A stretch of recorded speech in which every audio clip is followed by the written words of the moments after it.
This is the Roots and All podcast, and I'm your host, Sarah Wilson. Join me as I talk about all aspects of gardening with some of the top horticulturists from around the world. Hello and welcome to this week's episode, where my guest is multimedia artist Hanna Varga. Hanna incorporates the natural world into her work, and her current projects involve foraging for fibres she turns into both useful and beautiful items. The conversation began with Hanna talking about her work, past and present, and developed into a really important conversation about the value of items at their more than fiscal level. So I was born in Hungary, in Central Europe, and I am the first generation of my native homeland, having been born and spent my whole childhood post-communism. So communism ended the year before I was born. And so I grew up in a brand new world, having heard a lot about another world that has just ended politically, an era that no longer exists. So I begin here because I think it's an important distinction to make that where I'm living now, here in the UK, there has never been communism. And that allowed me to have a completely different worldview and appreciation for all that is here and all that was not there in my childhood.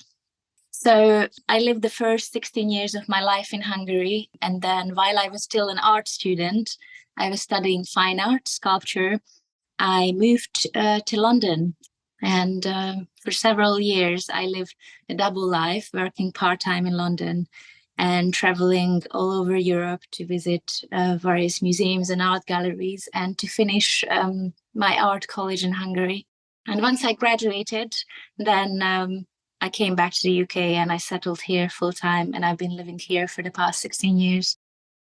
So I'm based in the UK, and I began my professional life as a sculptor. I trained in the traditional school of fine art, working with bronze.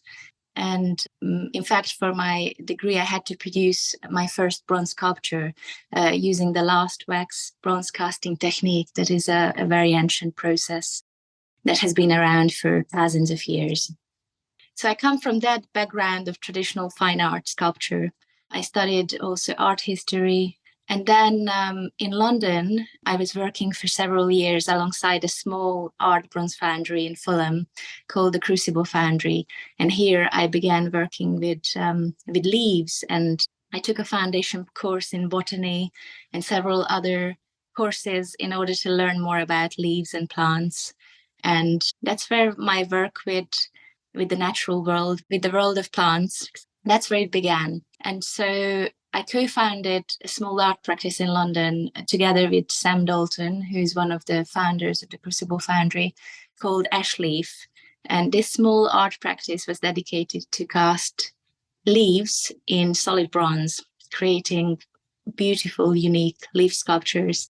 You may have seen some of these on my Instagram if you've been following me for a while. So that's what I was doing for a number of years. And then 4 years ago, I decided to move away from London, and I relocated to East Anglia with my son, who goes to school there. And that's when there was a shift for me, not only to move away from an urban to a rural environment, but it also meant to move my studio away from the foundry. And this move coincided with a shift in me not wanting to continue working with heavy metal anymore, with bronze, and finding more interest in community engagement and in socially engaged projects, rather than creating finished collectible pieces of artworks. There was this moment of clarity when I articulated to myself that I believe right now the world needs more people to be in touch with their own creativity and to be in contact with the natural world around them, then the world needs another Mona Lisa. So the focus of my work shifted in that direction. In order to hold spaces for others to be creative, I consider this to be one of the greatest privileges of my life, that from a very young age, I had uninhibited access to resources around me And here, I would say, access to nature and the outdoors mainly, but also art materials and books and wonderful mentors and tutors and professors and artists who continuously encouraged me and showed me that it is possible to live a life filled with creativity, that you can make anything. You can make anything with your hands, your skills, and your imagination. And I consider this to be one of the greatest privileges of my life, that I feel a responsibility to share with others. So moving to East Anglia from London was a time when I was considering all of this, and these thoughts and ideas just began to crystallize and rise to the surface. So I was in search for a new medium to work with. And I love walking. I spend several hours outside every day. I go on long walks, and I also go on pilgrimages, like on really, really long distance walks. And I wouldn't call my time spent outside to be a hike, because I feel that word, to me, a hike, does not encompass everything that happens to me outside, how I engage with the world around me and how I notice the elements and how I enter into this dialogue with the modern human world around me. So I go on long walks, and this is what I was doing also 4 years ago. And that's when I began to really notice what grows around me, and not only noticing leaves as I had done previously and focusing on them. That was a difficult shift to make, to move away from leaves and to really open my awareness and to let other things in. So that took a while. And slowly I began first just noticing plants growing alongside the footpath I've been walking, and alongside the fields and by the hedgerows. And then I began collecting them. I built a shed in my back garden where I started collecting the plants and identifying them and processing them. And I began talking to basket weavers, and I started getting books and going on courses and learning various basketry techniques. I was interested in not so much making baskets, however, teaching my hands how to create texture out of plant fibers. I also found that I could just go on a walk every day and I could gather my own art materials. That felt very liberating, as opposed to what I used to do before, that I had to order all the materials that were needed for bronze casting. In fact, I needed a whole team of people. I couldn't just do it myself. A foundry requires a few people in order to make bronze casting happen, because it's a big operation. It requires kilns. It's a tremendous amount of energy and human and material resource that need to be moved. Whereas I felt going outside, walking and foraging the raw ingredients for my work was something very aligned with the pace of the life I wanted to invite more into my everydays. Yes, so through trial and error and having loads of fibers lost due to mold in autumn and spring in a shed, as you are probably very well aware how damp a shed can be in the wetter seasons. Definitely. So yes, I lost loads of fibers in several seasons. And it also allowed me to keep gathering and doing a material research from all the plants that are growing around me, not only in my street and the fields around me, but as far as I could reach on foot. I managed to map the area through the seasons, through the plants, and really become very intimate with when is the ideal time of picking for certain plants. Similarly, if you think about apples or cherries, there is an ideal time for harvest, and that's the same with plant fibers for cordage making and rope making. And so through doing this research, I think in about 2 years, I got to a place where I had enough knowledge and experience of the fibers that I could forage from the landscape around me in East Anglia, that I could make something out of them. And I knew that I was not very captivated by the idea of making vessels and making baskets. However, when I started working with cordage, and then through cordage with rope, and then through making rope, I got to knotting and knots. I was entirely in love with this whole process and with all the symbols and metaphors in language and in my thoughts, the entire language that was describing connections and entanglements and binding and tying and strings and knots. I was completely captivated. Because I'm working with foraged materials, I can gather my own art materials from the landscape around me. So therefore, this is also zero carbon footprint, that it doesn't travel. It's not traveling from China. I'm collecting it on foot myself. That is another sustainability element. So in the past 2-3 years, I've been mainly focusing on cordage making, strings and knots, and rope making. And as far as I can tell, this is what I will continue. I see this as an endless, lifelong fascination for me, that there is no end to learning more about the plants and about developing my skills with them in this direction. So that's in a nutshell how I got to where I am now. I mean, so many questions, but I think something you said towards the end there, you're kind of capturing, I suppose, the essence of a place, because you are harvesting stuff from a location. So it's place specific. Does the kind of culture of the place also factor into what you produce? By now, yes. Initially, I wasn't so aware of the culture of the place. However, what I was working on in East Anglia is very different to the projects I'm working on now, developing here where I am in the Scottish Highlands, and also in the Peak District where I'm relocating to. So yes, the more time I'm spending in a place and the more my awareness broadens, the more I can include of not only of the local landscape and the plants, but also of the local culture.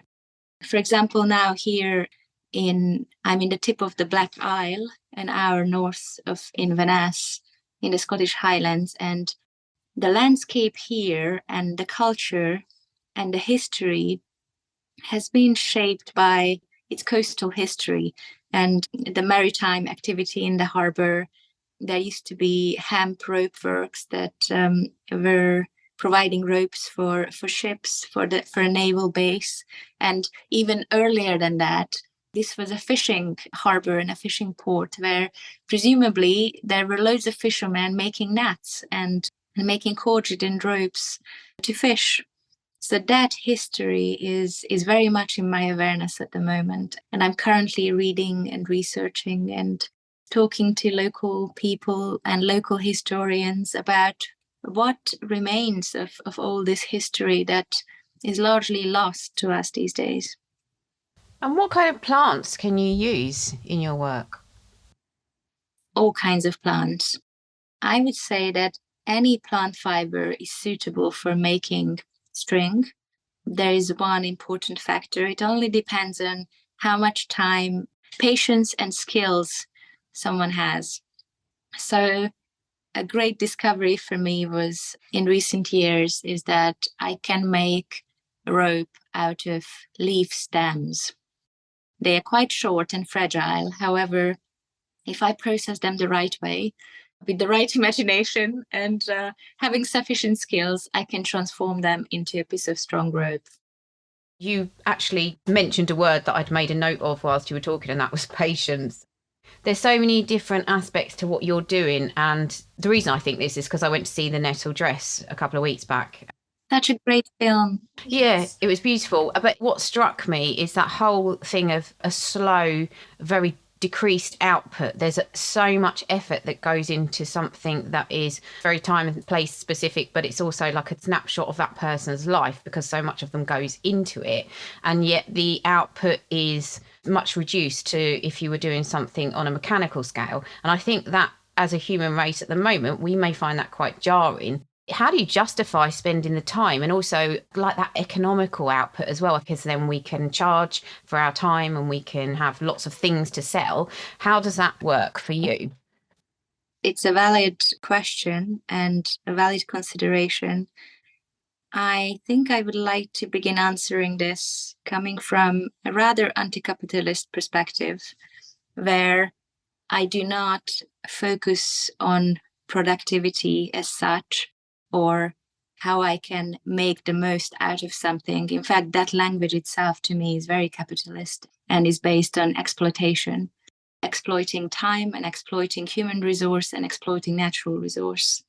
And I would like to approach responding to your question from a place where the quality of my life and the quality of my work is dependent on the attention I'm able to give to what I'm making. And I think when I consider that to be, I don't know, kind of currency that cannot be necessarily measured with time or with money, but it offers a different quality.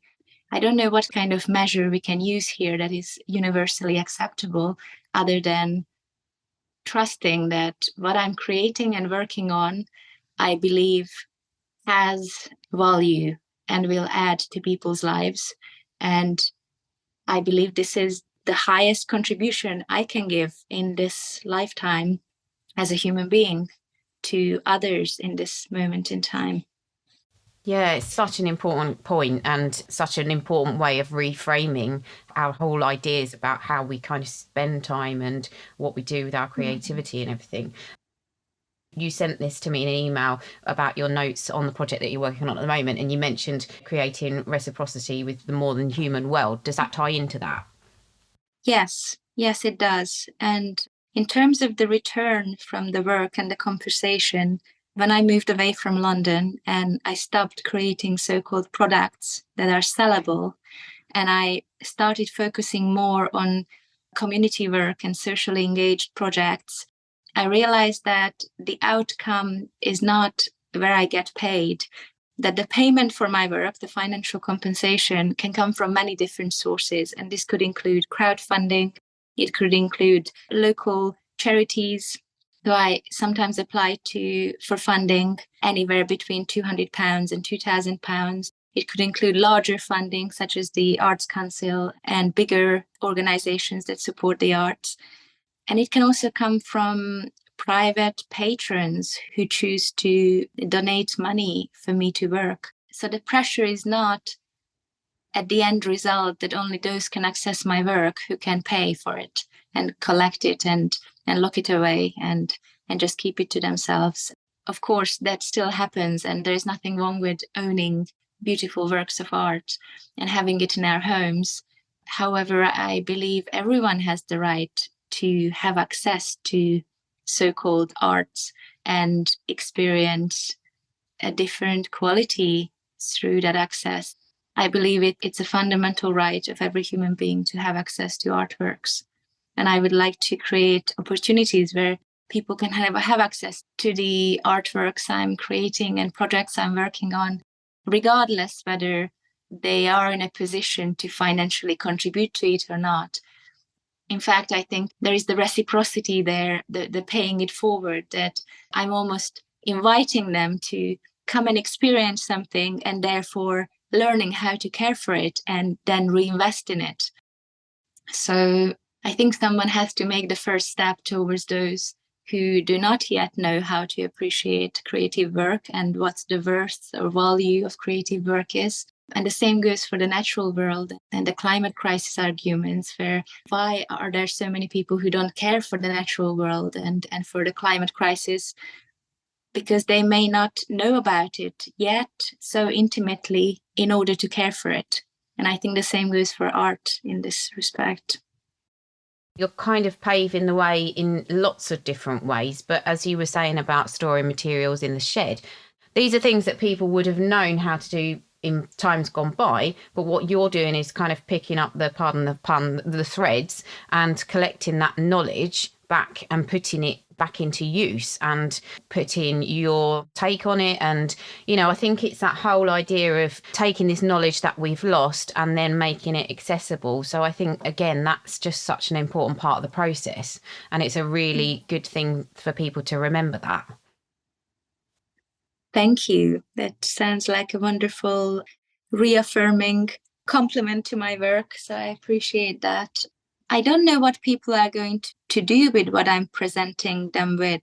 I think there is that exciting possibility that never ceases to amaze me, that each and every person who sits down and learns to make a piece of cordage with me will bring stories with them, and it will reach something in them that is unique, dependent on where they come from, their set of experiences and impressions they received in their lives, and how it connects to them is completely unknown to me. I have no way of knowing who is going to walk in and what they are bringing with them, and how what I'm offering them will connect to that, which is wonderful. And I think the evocative nature of cordage making and ropes and knots is, again, something I find, just like you said, leading people back to the past. And at the same time, I think it can also lead people forward into the future. So one thing to highlight is that plastic strings and ropes and twines, they are currently the number one pollutant of marine wildlife. And this is not just because they strangle the necks of larger animals. It's also the microplastic, the plastic strings and ropes are breaking down, that gets into our water system and damages the tiny animals in the water, in the sea and in the streams. And we also eat these animals, and it also gets into our water. So in a way, I have a secret mission, if I can call it as that I would love to teach everyone I meet how to make a piece of string from the weeds that are growing around them, walking distance from their home, or in their back garden, or by the block where they live, if it's a block of flats in an urban environment. Because if they would be able to make just the string they need in their kitchen, or wrapping presents, or Christmas is coming, just what they would need in their own household, then no one would need to buy any more plastic string and rope. Thank you very much to Hanna, and thank you to you for listening as well. I hope you found this interview as thought-provoking and perspective-shifting as I did. Now here's Dr. Ian Bedford with his bug of the week. Brassicas are a genus of plants within the mustard family that our cruciferous vegetables and cold crops belong to. And over time, their extensive cultivation has resulted in a number of insect species becoming brassica-specific pests, seemingly unaffected by glucosinolates, which are the brassica plant's natural defence chemicals. One of the most common of these pests is the cabbage whitefly, Aleorodes prolatella, which can be found throughout Britain at almost any time of the year. Cabbage whitefly are just over 1 millimetre in length, and although they resemble tiny little white moths, they're actually sap-sucking hemipteran bugs, and in the same taxonomic order as aphids. Adult whitefly congregate together on the underside of young leaves, where the males and females will pair and mate. Their eggs are then usually laid in circles, each attached to the leaf surface by a basal spike. Then after a few days they split open to reveal a tiny nymph that crawls off to find a leaf vein, where it inserts its needle-like mouthparts and begins sucking out plant sap. It then sheds its skin, then remains stuck to the leaf for the rest of its juvenile life. Connected into the leaf's vascular system, plant sap continually flows into the nymph over the following weeks, with the excess being excreted as sticky honeydew. But to avoid drowning in its own honeydew, the nymph stores it within an orifice at the end of its body, before flicking it away with a spoon-like appendage called a ligula. But as the honeydew rains down, it invariably lands on the lower leaves, forming a sugary layer that allows black sooty moulds to establish and grow. Eventually, after 3 to 4 weeks, the nymph stops feeding.